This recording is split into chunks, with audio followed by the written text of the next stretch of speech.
ఈ అలలాగట్టు ఆ పూల చెట్టు నిన్ను చల్లబడవే అంటున్నాయే.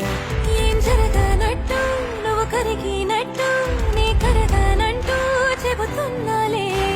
నీతో వాదులాడి గెలవాలేనే వన్నెలాడి. సరసాలు చాలండి ఓ శ్రీవారు, ఆఖరికి నెక్కి